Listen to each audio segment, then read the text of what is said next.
I actually pass on to Dr. Dao Nguyen, who's the coordinator of Biodiversity Policy at WWF International. On biodiversity, conservation as a global challenge is the topic of the doctor's comments. Thank you. Thank you very much.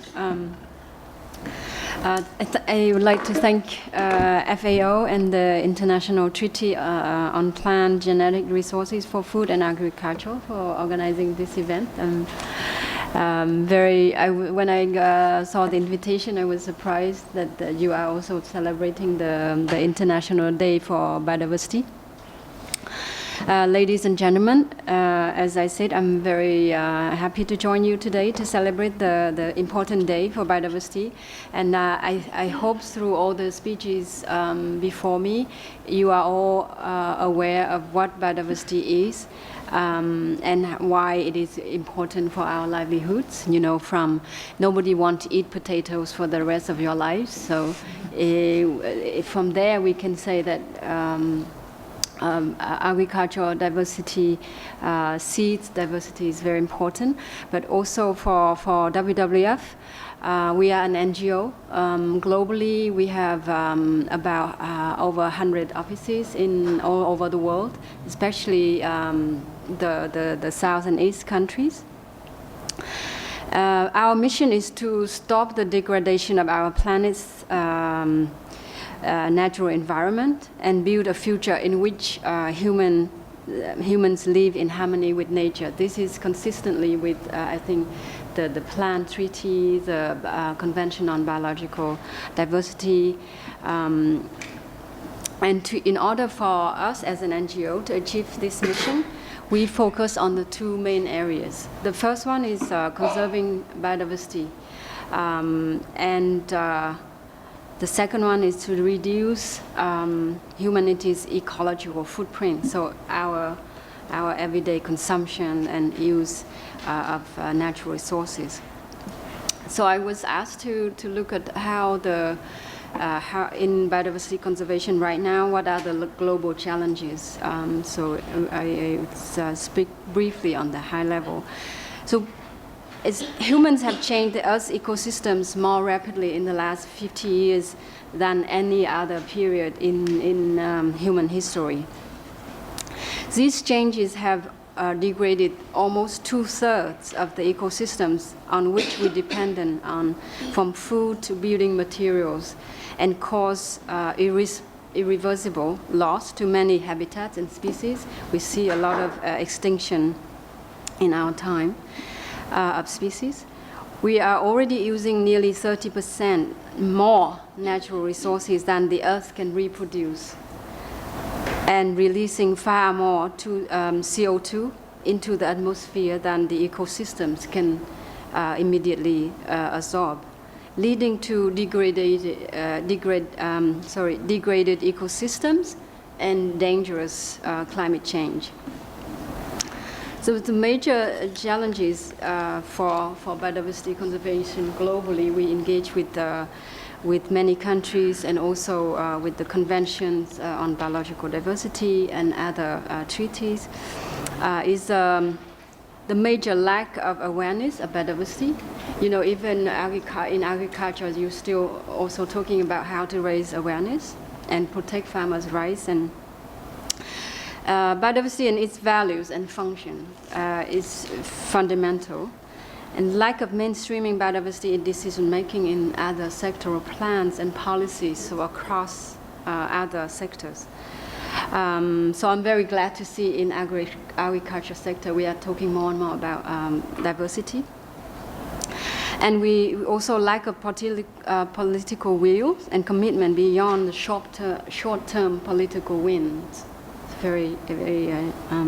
And weak of governance, lack of policy coherence and synergy. So I'm very glad recently we talk a lot about synergies between biodiversity-related conventions, how we can work together, and also synergies at the national level between ministries, you know, so that one don't step over the other's work. And unsustainable production and market and consumption patterns that we see right now is unbalanced. For me, biodiversity and linkages to livelihoods, we talk a lot about our work in the developing countries. So many of our world's ecosystems and areas of high biodiversity value are actually under threat, and they are also where home to rural communities and indigenous peoples, whose livelihoods and cultures are closely interdependent with nature. I grew up actually in the national park of Vietnam through the periods of hardships and poverty. I was born in the 70s and grew up in the 80s, where Vietnam was struggling after the war. And my garden was actually the jungle. I ate so many fruits in the forest and grew up, and my family depended on that diversity for life. My parents still actually live there, and without any formal running water, they use the water from the streams, and they use their own, and catching rainwater, and use firewood for fuel. And also surrounding areas outside of the protected areas are now degraded, and so need a lot of more attention because it's overpopulated and over-harvested. When I grew up, I can see firsthand a growing human population combined with resource-intensive and wasteful consumption and production patterns are putting unsustainable pressure on natural environment and the services that it provides. Loss of biodiversity and environmental degradation tend to affect the poorest communities more directly, because if our village, they don't have the pure running water from the streams, they would not have any other sources of water. It's not provided yet by the government. So that would really increase their vulnerability. So to have successfully managed protected areas, my family could use the basic services like clean water and pollination and wild materials from the area, and many indigenous people that I grew up with as well. Much of the success of our work depends on the degree of which conservation contributes not only to the maintenance of preservation of biodiversity and ecosystems, but also to equitable and sustainable development for the well-being of the women and men that rely on them. Responsible trade and investments, good environmental governance are the key to ensure the responsible management of natural capital upon which we all depend on. And this is why WWF is working to integrate social equity into our programs of work in the field and in our policy at the national and regional and global level. At local level, in the fields, forests, streams, estuaries, seas, with development and conservation workers, local community members, and indigenous peoples, farmers, fishers, landowners, and consumers. So we work with. For us, equity at this level has three phases: recognition of people's rights by decision makers, inclusion of local voices in decision-making processes, and fair distribution of costs and benefits of conservation actions. At the international, WWF is working with and seeking support from governments, policymakers, business, industry leaders, bankers, donors, and more stakeholders to work on these issues. So although we talk about how much we have to work and how the environmental is degrading and biodiversity loss and so on, but we still have a lot of chances to reverse. For me, opportunities, and for WWF so far, opportunities for us would be the strategic plan for biodiversity 2011-2020 and its IG targets to provide a global framework for all countries, other treaties as well, to work under this, and other stakeholders to contribute to the achievement and implementation. For us, implementation is really the key. We have a good plan, but without implementation, we will not achieve it. We should work together and support implementation, especially at the national and subnational levels. For environmental sector, we need to work with other sectors to do the how and to walk the walk with each other.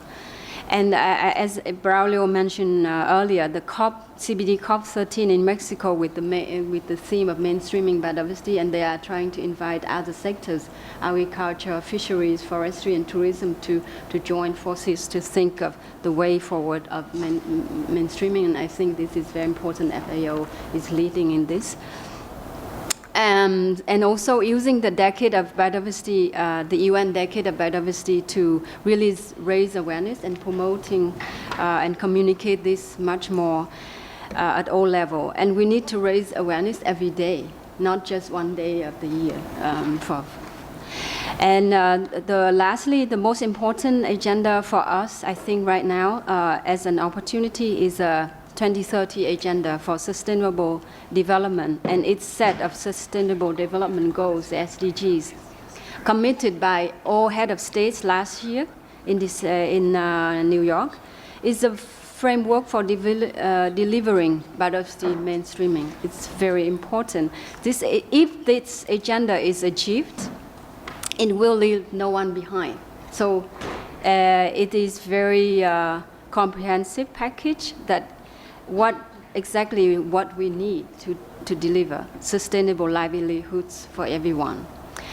And the indicator development process for SDGs is also very important. I hope FAO and other treaties are also engaged directly. And we should reach out to the process. And the environmental sector also need to drive this mainstreaming biodiversity agenda into other sectors, plans, programs, and policies, and drive change and policy reforms within and across sectors at the national, international level through this 2030 agenda. So finally, for me, my message would be really is implementation at all levels, and all ministries, all governments, and stakeholders should take it as their job, not as someone else's job. And all sectors should do their part to cooperate with each other. Only through raising the profile of biodiversity, agricultural biodiversity, seeds biodiversity, its linked to our survival, can we hope to change our consumption and destructive impacts on nature and its services. Thank you for your attention. Thank you. Thank you very much for sharing some of the risks and, of course, the opportunities for conserving biodiversity. And that concludes the second section